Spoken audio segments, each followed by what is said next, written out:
The bone snapped, a wet, heavy crack that echoed through the frozen throne room. I didn't even have to touch him. I just let my ice-blooded aura bleed out into the cold air, because a monster doesn't need a sword to crush a rebellion. What followed was absolute, suffocating terror. The rebel alpha dropped to his knees, gasping for breath as the invisible weight of my power crushed his lungs. At the same time, the rest of the High Council stopped breathing entirely. They pressed their backs against the dark stone walls of the obsidian keep. Because of that, the silence in the room was deafening. I sat on my throne of black ice. My face was a mask of stone. My heart was a dark graveyard. My soul was a frozen wasteland. Have you ever wondered what it feels like to be completely empty? To be feared by every living thing that looks at you? I slaughtered my own predecessors in this very room a decade ago. I painted the white snow with their corrupt blood, because they were tearing our pack apart with civil wars. I saved my kingdom by becoming the devil they told stories about. But then, the mask stuck to my face. I became the beast. Still, I felt nothing as the rebel alpha choked on the floor. Treason is a disease, I rumbled. My voice was a low growl that made the glass windows vibrate. And I am the cure. Without another word, the guards dragged him away. His boots scraped across the stone, a pathetic, hollow sound. As the silence stretched, I looked down at my massive, scarred hands. They were trembling, not from fear, but from the bone-deep cold that lived inside me. Yet no one could see that. They only saw the ruthless Alpha King. Eventually, the massive oak doors slammed shut. I was completely alone again. The metallic tang of fear still hung in the air. It tasted like copper and ash on my tongue. I closed my eyes and let the freezing shadows wrap around me. I deserved the cold. I deserved the dark. As if summoned, a faint scent drifted down through the drafty stone vents. Summer wildflowers. Honey. Sun-warmed skin. Rhea. With every heartbeat, the ice in my chest cracked just a tiny fraction. She was the only warm thing in this entire cursed fortress, and she hated me, which meant I had to go see her. As my wolf stirred, I pushed up from the icy throne. The heavy fur of my royal cloak dragged behind me. Every step I took echoed in the empty hall. I was the king of the winter court, the most powerful shifter alive. Even so, I was a prisoner in my own home. I was marching straight toward the one person brave enough to tell me the truth. Under the weight of the crown, my shoulders ached. But I didn't stop. I couldn't. I needed her fire to remind me that I was still alive. The wind howled outside, beating against the frosted glass. It sounded like a warning. Chapter 2. Before I could move to knock, the sound of her heartbeat pulsed through the thick wooden door. It was fast, angry, defiant. I unlocked the heavy iron bolt and pushed the door open. Heat rolled over me in a thick wave. A massive fire roared in the stone hearth, casting dancing orange shadows across the plush rugs. And there she was, Princess Rhea of the Suncrest Pack. The moment our eyes locked, the air thickened. She stood by the window, her arms crossed over her chest. She wore a simple white gown, but she looked like a warrior ready for battle. Her golden hair caught the firelight. Her chin was tipped up. "I didn't invite you in," she spat. Her voice was like cracking a whip. I stepped into the room and let the door click shut behind me. "I don't need an invitation in my own keep, little bird." Without thinking, she picked up a silver wine goblet from the table. She hurled it straight at my head. I didn't even flinch. The goblet smashed against the stone wall right beside my ear. Red wine splashed across my scarred cheek like fresh blood. The metal clattered to the floor. Between them, something cracked. "You are a monster," she yelled. Her chest heaved with every breath. "You keep me locked in this cage. You rule with terror." Truth be told, her words felt like a knife twisting in my gut. But I needed her to hate me, because if she saw the broken man underneath, she would use it against me. Her pack was our enemy. I kept her here as a hostage to ensure her people surrendered. A gilded cage is still a cage, I said. I kept my voice flat. Cold. You have food. You have warmth. Do not push your luck, princess. Despite that, I couldn't stop looking at her lips. I couldn't stop breathing in her sweet, maddening scent. I stepped closer. She didn't back away. She was completely fearless. In the echo of my voice, she stepped right up to me. She was so small compared to my massive frame. You think you are so powerful, King Fennon, but you are just a lonely, sad beast. You don't know anything about love. Before the words left her lips, my wolf snarled in my mind. Mine. I leaned down until my nose was inches from hers. I could feel the heat radiating from her skin. Love is a weakness, I whispered, my voice rough. It gets people killed. She didn't know what scared her more, my words or the fact that I hadn't hurt her yet. Get out, she whispered back. And just like that, I turned around. I walked out into the freezing hallway and locked the door behind me. I leaned my back against the heavy wood and closed my eyes. My chest violently rose and fell. What's worse, I knew she was right. I was a beast. And a beast didn't deserve an angel. Chapter 3. That night, the wind outside the keep screamed like a dying animal. I stood in the center of the dark war room. The air smelled like stale candle wax and old parchment. Lord Malachor paced back and forth in front of the giant map table. His slimy, high-pitched voice grated against my ears. The winter is too harsh, my king, Malachor sneered. He pointed a fat, jeweled finger at the map. The outer rings are starving. We do not have enough meat to feed the entire pack. I stared at the map. I didn't blink. I didn't speak. I didn't show him an ounce of emotion. To make things worse, Malachor stepped closer to me. A nasty, cruel smile played on his thin lips. We need to trim the fat, the strays, the weaklings. Then he said the word, cullings. In the span of a breath, my entire body went rigid. Cullings. Murdering the omegas and the outcasts to save food. It was barbaric. It was evil. Deep down, my wolf thrashed violently against my ribs. I wanted to shift. I wanted to rip his throat out with my bare teeth. I wanted to paint the war room walls with his blood. Yet, I forced my muscles to relax. I let Malachor think I was considering it, because I needed to know exactly how deep the rot in my counsel went. If I killed him now, the other corrupt alphas would just hide in the shadows. I needed to draw them all out into the light. Omegas are the lowest of our kind, Malachor whispered, his eyes gleaming with malice. They are useless. Leaving them in the snow is an act of mercy. Mercy? He dared to use that word? As the truth unraveled, a sickening wave of disgust washed over me. This was the kingdom I had built. I had tried so hard to stop the bloodshed of the past, but I had just created a different kind of monster. A monster dressed in fine silks and council robes. I will consider your words, Malachor, I lied. My voice was as cold as a glacier. Leave me. He bowed, but his smile was pure poison. Of course, my king. As soon as the doors closed behind him, I gripped the edge of the heavy wooden map table.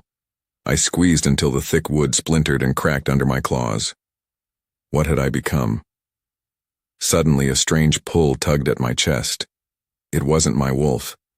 It was something deeper, something ancient. As if pulled by a string, I looked toward the high frosted windows. The blizzard was raging outside. The snow was falling in thick, blinding sheets. But the pull was getting stronger. It was dragging me toward the outer gates, toward the freezing cold. Without thinking, I grabbed my thick winter cloak. I didn't call for my royal guards. I didn't tell anyone where I was going. His body moved on instinct. I pushed open the massive iron doors of the keep and stepped out into the howling storm. The freezing wind slapped my face. I shifted into my heavy snow boots and began to walk. I didn't know what was out there in the dark. I didn't know what was waiting for me in the ice. But I knew my life was about to change forever. Chapter 4. As the wind shifted, the freezing storm slammed into my chest like a wall of solid ice. I marched deeper into the black woods, my heavy boots crunching loudly against the thick snow. The biting frost stung my scarred cheeks, but I didn't care. I let the cold numb me. Have you ever felt your heart stop beating from pure panic? I didn't think monsters could feel panic, because monsters don't care about anything. Moments later, my sharp wolf senses caught a scent. It was weak, faint. The smell of sour milk, dirty snow, and fading life. I expected a threat. I expected an assassin. I expected a rebel. Instead, I found a tiny lump buried under a snowbank. Before I could move, the wind blew the top layer of snow away. My breath caught in my throat. It was a child. A tiny, fragile little girl. She was wearing nothing but filthy rags, her lips as blue as a frozen lake. She was an omega pup, the lowest of the low. Her pack had thrown her away in the storm to die because they didn't have enough food to feed a useless mouth. When I was just a boy, I found my little sister in the snow exactly like this. I was too late to save her back then. The memory ripped through my chest like a jagged knife. I wouldn't let it happen again. Without thinking, I dropped to my knees in the snow. The great and terrible Alpha King knelt. I ripped off my heavy, fur-lined royal cloak and wrapped it tightly around her freezing little body. She was so light. She felt like a pile of broken bird bones in my massive, bloody hands. In that moment, her huge, pale eyes fluttered open. She didn't scream. She didn't cry. As if pulled by a string, she reached out one trembling, freezing hand. She pressed her tiny palm flat against my scarred cheek. I let out a choked gasp, a sound I hadn't made in 10 years. A strange silver birthmark glowed faintly on the back of her neck, disappearing as quickly as it came. What did that mark mean? I pushed the question away for later, because right now she was dying. Because of that, the monster inside me finally shattered. I scooped her tightly against my chest and began to run back toward the dark keep, knowing my life would never be the same again. Chapter 5. With every step I took, panic built in my chest, a suffocating, desperate drumbeat. I kicked the giant iron doors of the keep open so hard they slammed against the stone walls. "Out of my way!" I roared at the terrified guards. I didn't take her to the healers because the healers answered to the High Council, and they would just let an Omega die. From there, I sprinted straight up the winding stairs to the Royal Tower. I kicked Rhea's heavy oak door open. Heat washed over me instantly. The giant fire was roaring. Rhea spun around, her eyes wide with shock. "What are you doing?" she yelled, grabbing a fire poker to defend herself. "Help her!" I choked out. My voice broke. The terrifying king was begging. "Please." Between one breath and the next, Rhea dropped the heavy iron poker. She saw the tiny blue face of the little girl wrapped in my bloody cloak. She was starving. She was freezing. She was dying. Rhea didn't hesitate. She rushed forward and pulled back the thick blankets on her large bed. "Put her down, quickly." As if fate demanded it, I laid the child gently on the soft mattress. I was shaking. I stepped back, feeling completely useless. My giant hands only knew how to break bones and crush throats. They didn't know how to be soft. While the forest held its breath outside, Rhea worked frantically. She rubbed the little girl's frozen arms, whispering gentle, sweet words. She poured a cup of warm broth from her fire pot. "Hold her head up," Rhea commanded me. Even so, I hesitated. I was terrified of hurting the child. But I leaned in and slipped my large hand under the girl's head. Rhea brought the warm cup to the child's lips. As she did, her soft, warm fingers brushed against my cold knuckles. A jolt of pure electricity shot up my arm. Fire bloomed beneath my skin. I looked up and our eyes locked over the small broken child. The hatred in Rhea's eyes was completely gone, replaced by wonder, replaced by a soft, dangerous warmth. Before either could speak, the peaceful moment was violently ripped away. Chapter 6. Without warning, the heavy door to the room crashed open. Lord Malachor marched inside, flanked by 3 massive, snarling guards. His ugly face was twisted in a mask of pure disgust. "My king," Malachor sneered. "The guard said you brought filthy Omega trash into the royal wing. I told them they were liars, yet here you are. Have you lost your mind?" As the silence roared, my blood turned to pure, boiling lava. The little girl whimpered at the loud noise. She buried her face against my arm, trembling in pure terror. Because Malachor dared to frighten her, he sealed his own fate. "Lower your voice, Malachor," I growled. A deep, rumbling grrr-roll tore out of my throat, shaking the stone floor beneath his feet.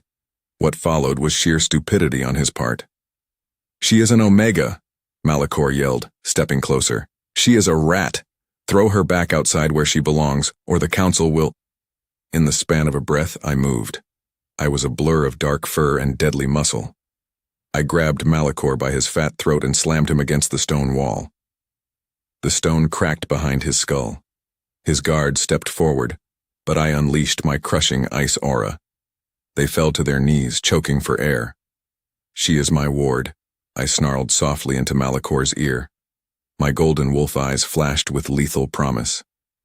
"If you or anyone on your pathetic council ever speak of her like that again, I will rip your spine out through your throat." Not only that, I squeezed his neck just hard enough to make him wheeze. I wanted him to feel the fear. "Do you understand me?" I asked. He nodded frantically, his face turning purple. I dropped him to the floor like a sack of rotten meat.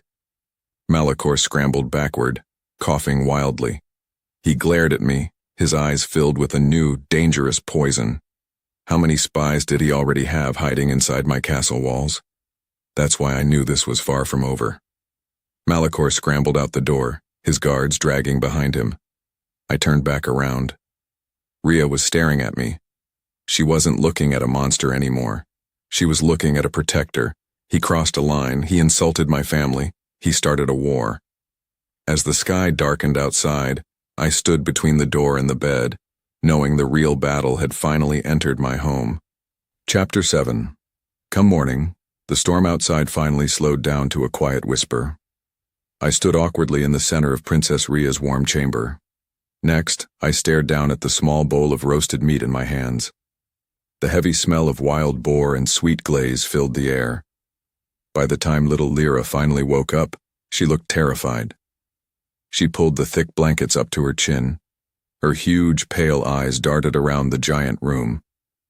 Because of that, I wanted to show her she was safe. I took a heavy step forward. "Eat this," I commanded. My voice was way too loud, a harsh, rumbling bark. As a result, Lyra flinched violently. She pressed her small back against the headboard, shaking like a leaf. I broke armies. I shattered kingdoms. I crushed rebellions. Yet I couldn't even feed a tiny child without scaring her to death. To make things worse, my ice-blooded aura started to leak out because I was so frustrated with myself. The fire in the hearth flickered and dimmed. Before either could speak, Rhea stepped right in front of me. She didn't use words. With a single glance, she shot me a sharp, angry look. She pointed her soft finger at the floor, demanding I back away. As if commanded by a queen, I actually stepped back. My chest ached. I watched Rhea sit on the edge of the bed. She took the bowl from my massive hands. "It's okay, little bird," Rhea murmured. Her voice was like warm honey. "He is just a big, grumpy bear. He doesn't know how to whisper." In the echo of her voice, Lyra peeked out from the blankets. From there, Rhea gently handed the child a small piece of meat. Lyra snatched it and ate it so fast she almost choked. She was starving. As she chewed, her messy hair fell forward. I saw it again. That faint, glowing silver mark on the back of her neck. What did that silver mark mean? Only royal bloodlines carried birthmarks that glowed with magic. But she was just a castaway Omega, wasn't she? Because I didn't know the answer, a cold knot formed in my stomach. Meanwhile, Rhea looked back at me over her shoulder. The harsh anger in her beautiful eyes had melted away. Instead, there was pity. Have you ever had someone look right through your armor?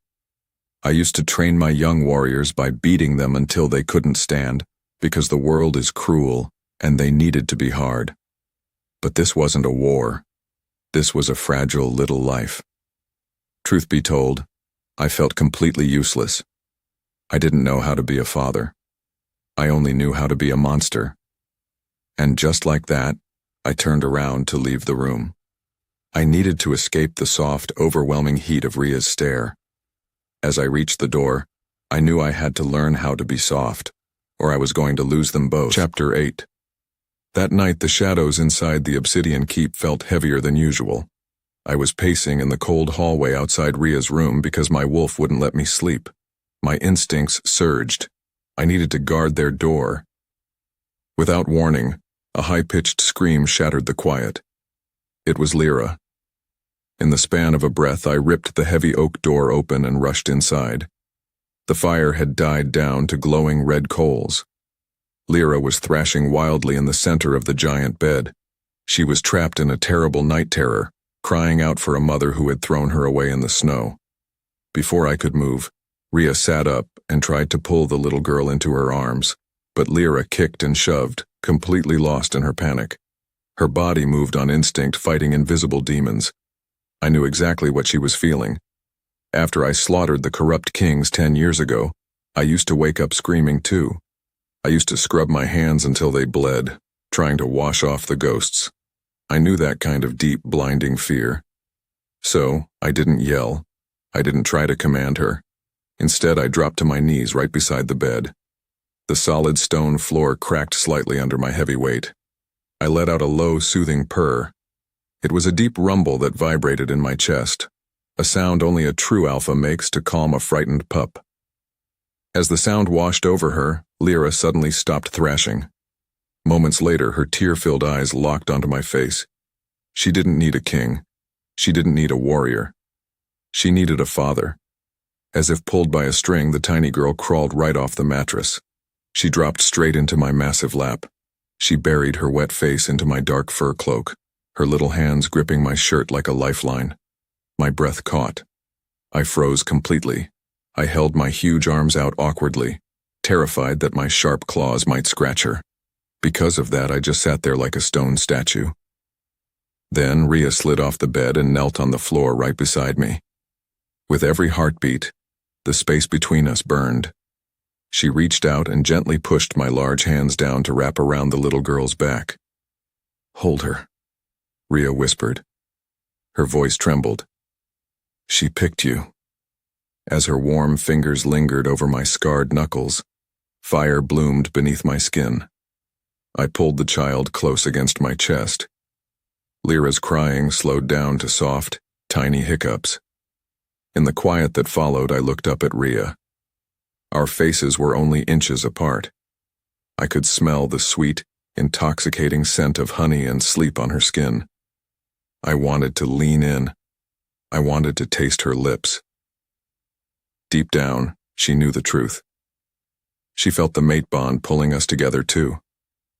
Her eyes widened and she let out a shaky breath. But then a heavy knock pounded on the door, ruining everything and dragging me back into the nightmare of my kingdom. Chapter 9. Soon after the sun rose, the great hall was packed with angry wolves. I sat on my black ice throne, wearing my heavy iron crown. The air was thick with tension. The High Council stood before me, demanding answers. They wanted to know why I had a filthy Omega pup sleeping in the royal wing. Because they were trying to test my power, I didn't say a single word. I just glared at them. They watched my hands. They watched my eyes. They watched my every move. Lord Malachor stood at the front of the crowd. He was smiling, that oily, fake smile of his. "My king," Malachor said loudly, making sure the whole room could hear him. "The kingdom is talking. They say you have grown weak. They say a captive princess and a stray rat are making your choices for you." A low growl rose in my throat. What followed was the most dangerous moment of my reign. I leaned forward, ready to unleash my frozen aura and snap his neck. I didn't care about the rules anymore because he was threatening the only family I had. Before the words left my lips, the heavy side doors of the hall slowly creaked open. Everyone turned to look. The entire hall went dead silent. Little Lyra walked into the room. She was wearing a tiny, clean white dress that Rhea had made for her. She looked so small inside this giant, scary room full of killer wolves. As the silence stretched, my heart stopped beating. The guards reached out to grab her. "Stop!" I roared. The sheer force of my voice knocked the guards flat on their backs. Without another word, Lyra kept walking. She ignored the snarling alphas. She ignored Malachor. She walked straight up the icy steps to my terrifying throne, and just like that she lifted her little arms up to me. She wanted me to pick her up, right in front of the entire hateful kingdom. Maybe it was fate. I reached down, scooped her up, and set her gently on my lap. I wrapped one massive arm around her waist. Then I looked back up at the shocked council. "You were speaking, Malachor," I said. My voice was smooth and deadly. "Continue." At the same time, I noticed something strange out of the corner of my eye. One of my own personal guards, a man I had trusted for years, was giving Malachor a secret, knowing nod from the shadows. Why was my own guard working for the enemy? Which meant I was already trapped and I didn't even know it yet. Malachor's smile vanished. His eyes burned with pure hatred. He finally realized I wasn't playing a game. I was claiming her. As the bond pulsed, I knew this meant war. And the first blood was about to be spilled right inside my own home. Chapter 10. My own blood dripped from my cracked knuckles, a slow, angry rhythm against the cold stone floor. I had just punched a massive hole straight through the war room wall. Because my rage was boiling over, I couldn't hold it back anymore. What followed was a wave of pure, exhausted frustration. I was trying to push a new law through the High Council to protect the Omegas, but Malachor blocked me at every turn. At the same time, I couldn't stop thinking about that secret nod. Have you ever looked at your own men and wondered which one of them was holding the knife behind your back? My personal guard had looked at Malachor with a hidden message. Who was he really working for? That question burned in my mind, an open loop I couldn't close. I needed to find out before it was too late. Even so, I had to stay focused on the law. "They will not accept her, my king," my only loyal general whispered from the corner of the room. Because I knew he was right. A low, dangerous grrrl rattled my chest. 10 years ago, I passed laws with a bloody sword. I slaughtered the old, corrupt kings because they were eating this pack alive. I demanded loyalty. I demanded fear. I demanded silence. Now I was trying to use a pen instead of a blade. But then, my general showed me the voting parchment. The council voted no. They refused to give Omegas any rights because they wanted to keep their twisted power. Instead of screaming, my ice-blooded aura froze the ink right off the page. "They think I have gone soft," I muttered. My jaw was locked so tight my teeth ached. "They think taking in a little girl has broken my teeth." What's worse, they were using Princess Rhea as an excuse to rebel. They claimed she had bewitched me. They didn't know the truth. Truth be told, Rhea hadn't used magic on me. She had just looked at me like I was a man, not a beast, which meant I was building a cage for myself. If I pushed too hard, the council would start a civil war. If I backed down, little Lyra would be thrown back into the snow to die. I was completely trapped. As the wind shifted outside, I knew blood was going to spill very soon. Chapter 11. Come morning, the indoor winter garden was a rare, warm paradise inside my frozen hell.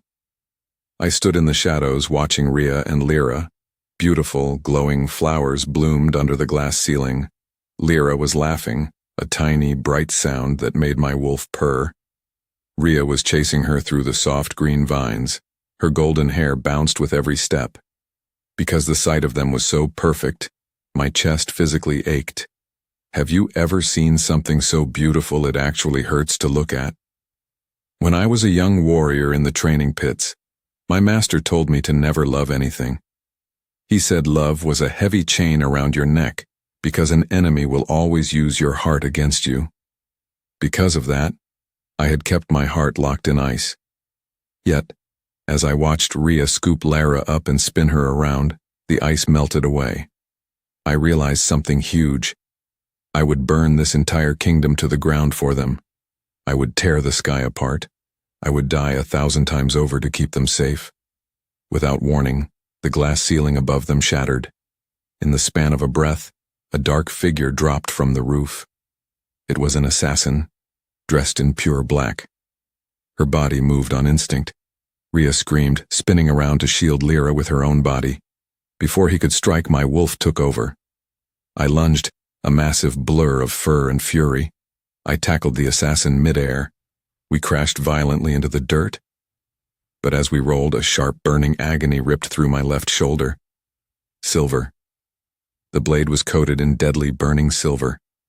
Because the pain was blinding, I roared. I didn't care about my wound. I grabbed the assassin's head and twisted. A sickening crack echoed in the garden. The man went limp in my massive hands. As the silence stretched, I looked at his wrist. He had a strange black snake tattooed on his skin. I had never seen that mark before. Who sent him? Another open loop dragged my mind into pure paranoia. Eventually I looked up. Rhea was clutching Lyra, her eyes wide with sheer terror. They were safe. "Fennon," Rhea whispered. Her voice trembled. I tried to stand up, but the silver poison rushed into my veins. The world tilted sideways. My giant knees hit the dirt. As my vision faded to black, the real nightmare finally began. Chapter 12. That night, the heavy scent of burning sage and warm blood filled my private chambers. I woke up choking on my own breath. I was stripped to the waist, lying on my giant bed. The silver poison burned like liquid fire inside my veins. I gritted my teeth, trying not to scream.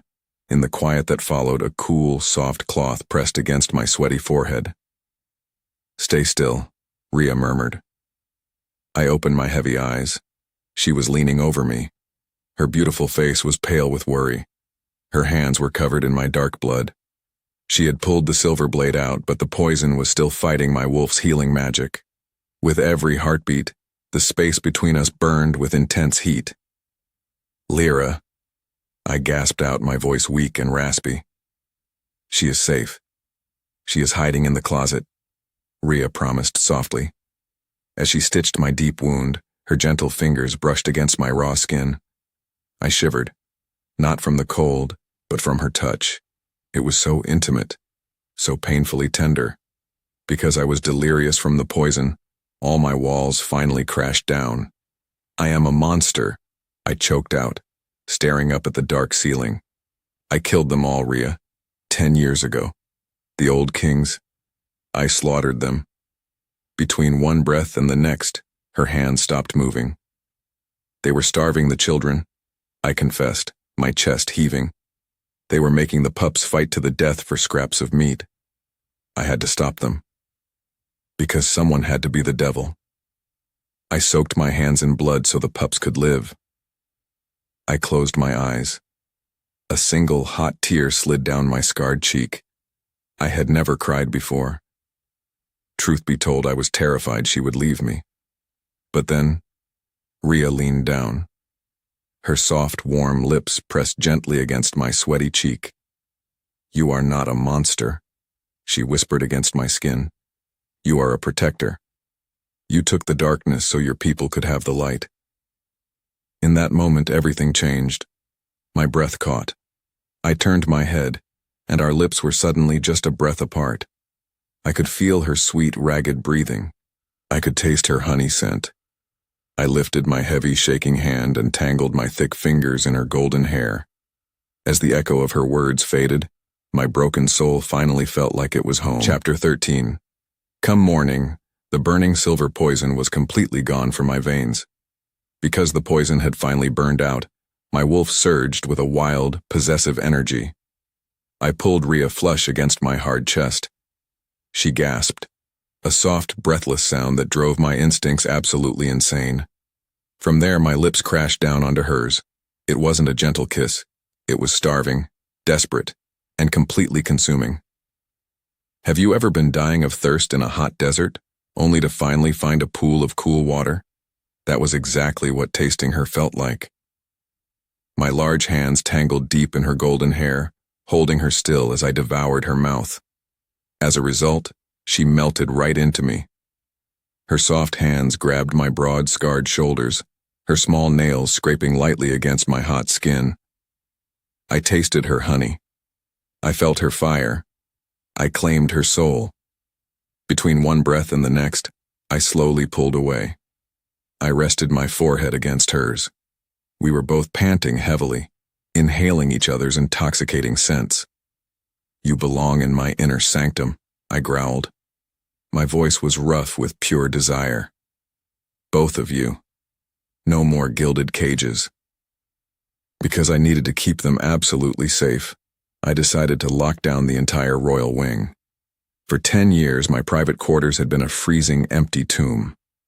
When I was just a boy, my sweet mother used to fill those rooms with beautiful music and bright candles until the old kings murdered her in her sleep. I had never let a single soul inside since that terrible day. Yet, I was eagerly opening the heavy iron doors for them. Soon after, I officially moved Rhea and little Lyra into my massive bedroom.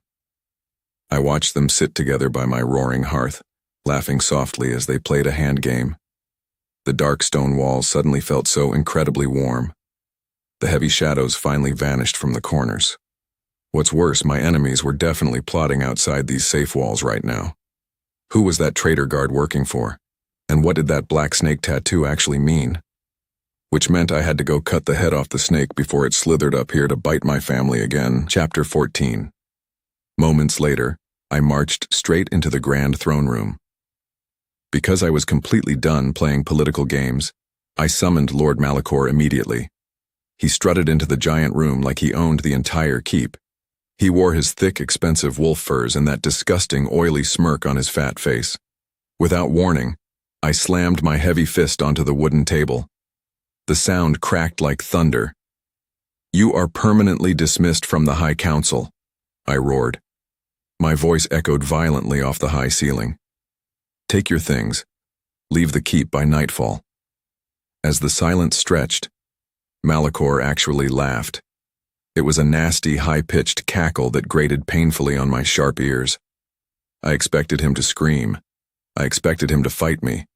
I expected him to beg on his knees for his stolen power. On the other hand, he just bowed. "As you wish, my king," Malachor sneered. He didn't look angry at all. He looked victorious. He didn't sweat. He didn't tremble. He didn't fight back. Have you ever watched a hungry predator let its injured prey escape too easily? It always means a deadly trap has already been set in the bushes. My sharp wolf instincts flared wildly. I smelled old copper and rotting leaves coming off him, the nasty scent of pure treason. Despite that, I stood my ground. "Get out of my sight." As he turned to walk away, Malachor threw a dangerous, mocking glance over his shoulder. "Enjoy your new little family, King Fennon, while they last." With every step he took, a sickening dread pooled deep in the pit of my stomach. He was way too confident. He had something massive planned, and I had just played right into his fat, greedy hands. As the heavy doors closed behind him, the loud warning bells of the keep suddenly began to ring wildly. Chapter 15. That's why my boiling blood turned to pure ice. Because the ringing bells meant a full invasion, I sprinted down the stone stairs toward the lower armory. The alarm cut through the cold air like a screaming bird. My heavy boots pounded violently against the stone floor. When I finally reached the massive armory doors, my heart completely stopped in my chest.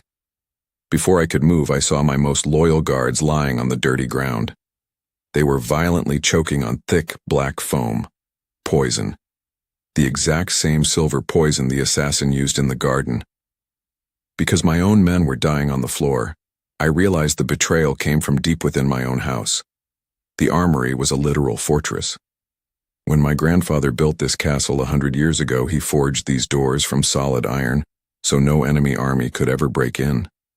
They were completely unbreakable from the outside. Instead, a traitor had easily opened them from the inside. Eventually, my top general ran down the dark hallway, panting heavily. His silver armor was covered in fresh, wet blood. "My king," he gasped, falling hard to his knees. The armory is empty. Malachor. He took all the weapons. Half the army has turned against us. They are marching straight for the royal wing. In that moment, the entire world tilted sideways. We had no weapons. We had no guards. We had no escape. My breathing turned ragged and sharp. My monstrous logic told me to shift into my massive wolf and slaughter everyone in the snowy courtyard. I could easily rip them all to bloody pieces with my bare claws. But then, I thought about little Lyra and Rhea trapped upstairs in my bedroom. Because I had to protect my mate and my pup, I made a desperate, terrifying choice. I wasn't just a brutal killer anymore. I was a father who had something precious to lose. "Barricade the lower doors," I barked loudly, grabbing a fallen iron sword from the dirt. "Hold them back for as long as you possibly can." Without another word, I turned and sprinted back up the winding stairs to my family, knowing hell was following right behind me. Chapter 16. Blood splashed against the stone walls like thick red rain. Because I was defending my family, I fought like a complete savage on the winding stairs. What followed was a blur of teeth and claws. I ripped through Malachor's traitor guards with my bare hands. I didn't use a sword. I didn't use a shield. I didn't use any weapons. I just let my massive wolf take over. And just like that, another guard fell hard to the floor. Still, the stairs were completely clogged with angry enemies. Because there were so many men, my large muscles screamed with deep exhaustion. I grabbed a heavy man by his throat and threw him right over the stone railing, listening to his armor crash below. I thought I was winning. I thought I was keeping them away from her. Even so, my sharp ears picked up a terrible sound. At the same time, I smelled it. Smoke. Burning wood. It wasn't coming from the lower halls where we were fighting. It was coming from right above me, from my own private bedroom. Suddenly, my heart froze. I remembered the old servant's passage. When I was a little boy, the castle maids used a hidden stone tunnel inside the walls to bring my mother warm milk. No one alive knew about that secret door except me. So, who gave Malachor the map to the walls? Which meant this entire fight on the stairs was just a bloody trick. Before I could move, a dark, heavy panic gripped my throat. They weren't trying to beat me here, they were just trying to keep me busy while the real assassins snuck upstairs. Without thinking, I turned my back on the fight and sprinted up the last few stairs, praying to the moon goddess I wasn't too late. Chapter 17. I kicked my own bedroom door off its heavy iron hinges. In the span of a breath, my entire world completely shattered. The beautiful warm room was totally destroyed. The thick glass windows were smashed. The huge bed was torn apart. Instead of a safe haven, it was a deadly trap. By the time the dust cleared, I saw her. Rhea was lying on the cold stone floor, bleeding badly from a nasty cut on her forehead. Because she had tried to fight them off like a true warrior, her white dress was violently torn. What's worse, Lord Malachor was standing right in the middle of the room. He was holding a sharp silver knife tightly against little Lyra's tiny throat. Because he held my innocent daughter, my powerful ice aura died instantly. "Drop to your knees, my king," Malachor sneered. His oily voice made my skin crawl with disgust. Without warning, a dozen huge alphas stepped out from the hidden servant's door. They were holding thick, glowing silver chains, magic-suppressing chains. The burning silver would completely drain a shifter's power. My chest ached. I wanted to kill them all. But Lyra was crying softly, her tiny hands reaching out for me. Between one breath and the next, I made my impossible choice. I gave up. I didn't fight for my crown. I didn't fight for my pride. I didn't fight for my kingdom. I fought for them. I dropped heavily to my knees on the hard stone floor and let the guards wrap the burning silver chains around my wrists. As the bonds seared my flesh, they kicked me brutally in the ribs until I fell down. Moments later, I watched helplessly as Malachor dragged my screaming family away into the dark, leaving me bleeding in the ruins of my own home. Chapter 18. The freezing darkness swallowed me completely. That night, the royal dungeon was colder than an open grave. I was chained high up against the wet stone wall. Because the silver chains drained all my magic, I couldn't heal my broken ribs. I couldn't shift into my massive wolf. I couldn't even stand up on my own 2 feet. Truth be told, the physical pain was absolutely nothing compared to the agony in my heart. Have you ever watched your whole world get ripped away, knowing it was entirely your own fault? My old training master was right. Love was a deadly weakness. Because I chose to love a captive princess and a stray Omega, I had basically signed their death warrants. Deep down, I knew the bitter truth. Rhea knew I was a monster from the very start. I should have never tried to be a good man, because beasts don't get happy endings. As the silence stretched, I hung my heavy head. The icy wind howled through the tiny window bars. It sounded exactly like Malachor laughing at me. Where was he taking them? What did he plan to do with Lyra's glowing silver mark? No matter how hard I tried, I couldn't break the thick chains. Because I was completely helpless, a single bitter tear fell into the dark dirt. I was the terrifying Alpha King. I was the beast who slaughtered armies. Yet I couldn't even save a tiny little girl from a fat coward. In the quiet that followed, my massive shoulders slumped in pure defeat. I closed my eyes and waited for the freezing cold to finally stop my broken heart, wondering if the monster inside me was truly dead forever. Chapter 19. A rusty iron key violently scraped against the metal lock. A noise louder than thunder in the pitch-black dungeon. I expected an executioner to walk through that heavy iron door. Because the glowing silver chains had drained my magic, my vision was totally blurry. I couldn't fight back and I couldn't run. Have you ever felt completely empty, like your soul was scooped right out of your chest? My family was gone, so I just waited for the sharp blade to hit my neck. Instead, a tiny, trembling lantern flickered to life. Before I could move, a young, skinny guard stepped into the freezing cell. It was Elian. He was a low-ranking soldier from the outer rings. A few weeks ago, I caught him stealing extra bread from the royal kitchens. My brutal laws demanded I cut off his hand, but because I was learning to be soft for Lyra, I showed him mercy and let him go. Without warning, Elian jammed the stolen key into my burning silver cuffs. Click. The heavy glowing metal hit the dirt floor. In that moment, a massive gasp of air ripped through my lungs. My magic rushed back in, and my broken ribs snapped back into place. Why are you doing this? I coughed, my voice raw and entirely ruined. As if pulled by a string, the young boy looked me dead in the eyes. Because you saved that little Omega in the snow, my king. My little sister is an Omega. You showed us that we matter. Truth be told, my entire world tilted. The monster logic always said fear built armies.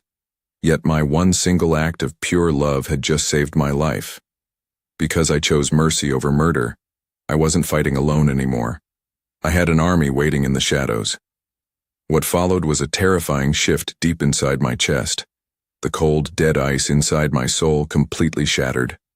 As fire bloomed beneath my skin, a deadly, burning heat took its place. I stood up. I wasn't just a beast anymore.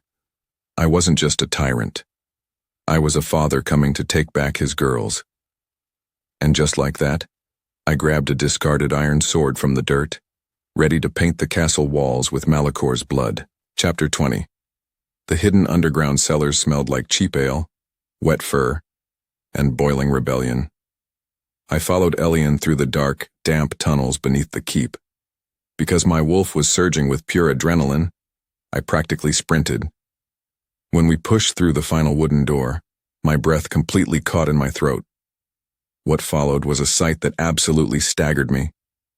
Hundreds of commoners, servants, and Omegas were packed tightly into the dark room.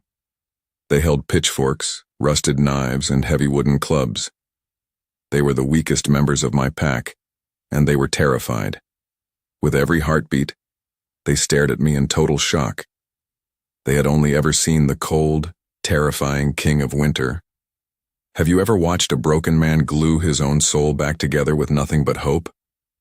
Years ago, when I slaughtered the old kings, I stood in front of an army of trained killers and promised them endless war and total dominance. That was the old me.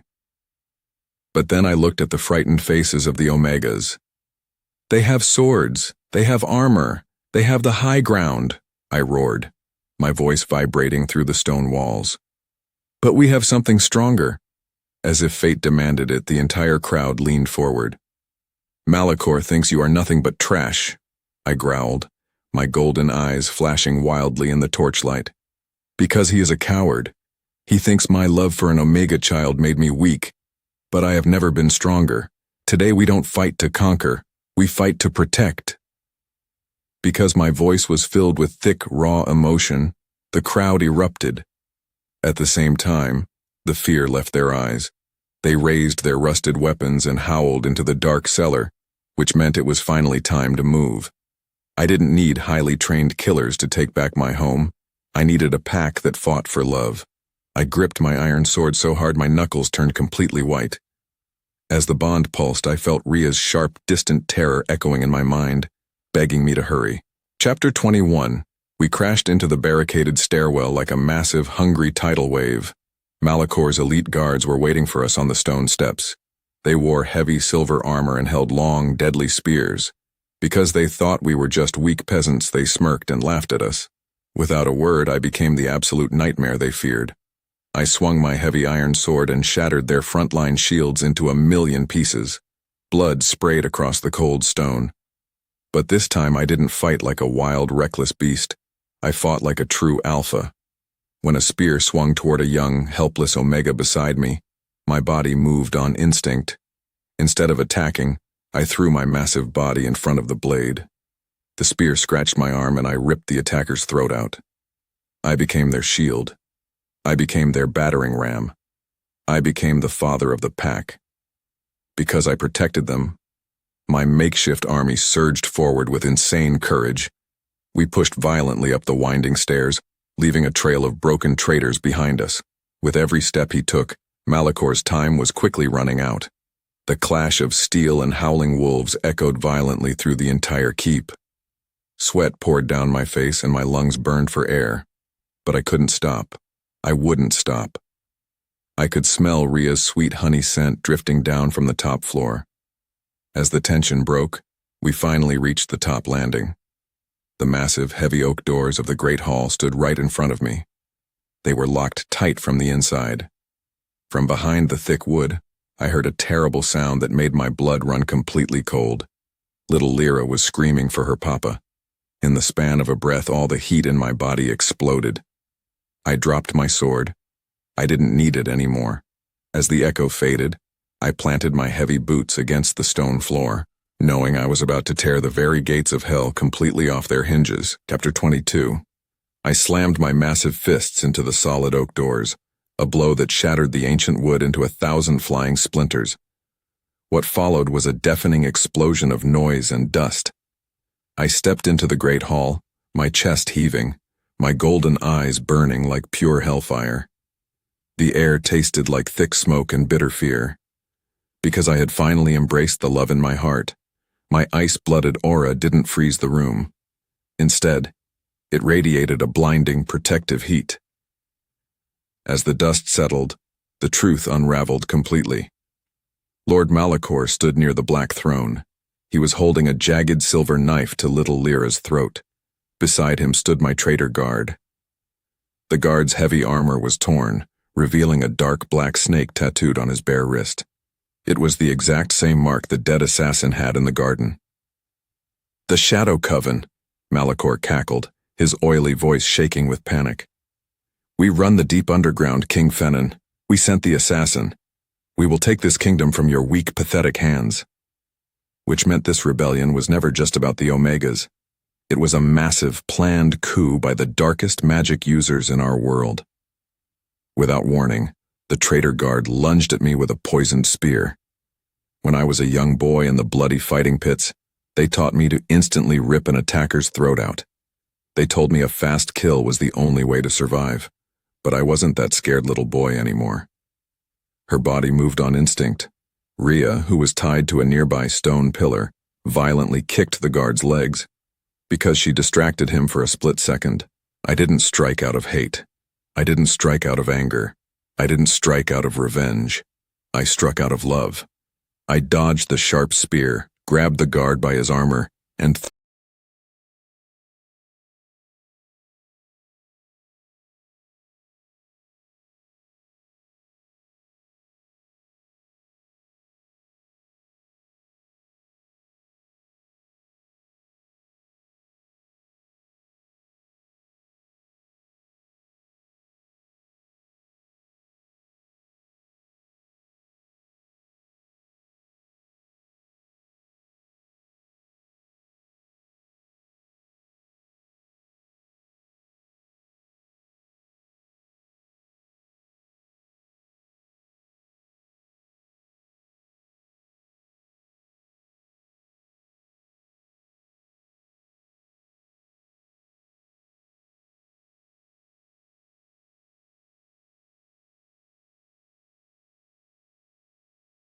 Chapter 23. As the silence stretched, the heavy iron chains rattled against the floor. My loyal peasant army rushed into the room, quickly dragging Malachor and his traitor guard away into the dark dungeons. I ignored them completely. I scrambled across the dirty stone floor until I reached the massive pillar. Without a word, I ripped the thick ropes off Rhea's wrists. "Fennon?" She choked out, tears streaming down her beautiful face. She threw her soft arms around my thick neck, burying her face into my chest. I held her so tightly I thought my ribs would crack again. I breathed in her sweet honey scent, feeling the wild, rapid beat of her heart against mine. Moments later, a tiny pair of arms wrapped around my massive leg. It was Lyra. I scooped the little girl up into my lap. As she brushed her messy hair aside, the silver birthmark on the back of her neck glowed with a blinding bright light. Between one breath and the next, Rhea gasped. "The Moon Clan," Rhea whispered in pure awe. "The old legends are true. That glowing mark, she isn't just a stray Omega. Because she carries that ancient magic, she is the lost heir to the original Winter Kings." Truth be told, my mind spun with the massive revelation. The child the council threw away like trash was actually the most royal, powerful shifter in the entire kingdom. But then, Lyra looked up at me with her huge, pale eyes. "Papa," she whispered softly. Because she finally spoke her very first word, my broken soul completely healed. I didn't care about royal bloodlines. She was my daughter. A hot, wet tear slid down my scarred cheek. I pulled both my girls against my chest, openly crying in front of my entire pack. As the bond pulsed, I leaned down and captured Rhea's soft lips with mine. It was a slow, agonizingly tender kiss. The space between them burned with pure, healing passion. Have you ever felt a broken bone finally set back into its proper place? That was exactly what kissing her felt like. With every heartbeat, the dark monster inside me died, and the true king was finally born. Chapter 24. Eventually, the bitter, freezing winter melted into a beautiful, warm spring. The obsidian keep was totally transformed.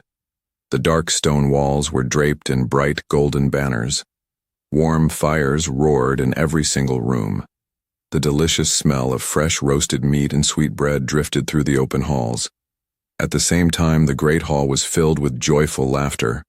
Omegas sat freely at the high wooden tables, eating right next to the mighty alphas. Because I had completely rewritten the brutal laws of our world, no one would ever starve in the snow again. Have you ever realized that the deepest, most painful scars can actually create the strongest armor? When my mother died, I thought I had to freeze my heart to protect my people. I thought mercy was a fatal flaw. But the exact opposite was true. Instead, love was the only magic powerful enough to save us. As I sat on my throne, it wasn't made of black ice anymore. It was carved from warm, rich mahogany. Little Lyra sat on my massive knee, wearing a tiny, glittering princess crown. She was giggling as she braided a small flower into my thick, dark fur cloak. More importantly, Princess Rhea sat on the throne right beside me. She wasn't a captive anymore. She wore a stunning gown of white and gold, the official crown of the Winter Queen resting proudly on her head. Her golden hair shined under the bright sunlight streaming through the clean glass windows. When her name left his lips, she turned to look at me. "My queen," I murmured, my voice a deep, vibrating purr. She smiled, a radiant, breathtaking sight. She reached over and gently rested her warm hand over my scarred knuckles, and just like that, everything changed. I wasn't the devil of the stories anymore. I wasn't the beast who ruled with terror. I was just a man who had finally found his true pack. Under the weight of his stare, she leaned in and kissed my cheek softly, sealing our happily ever after. The end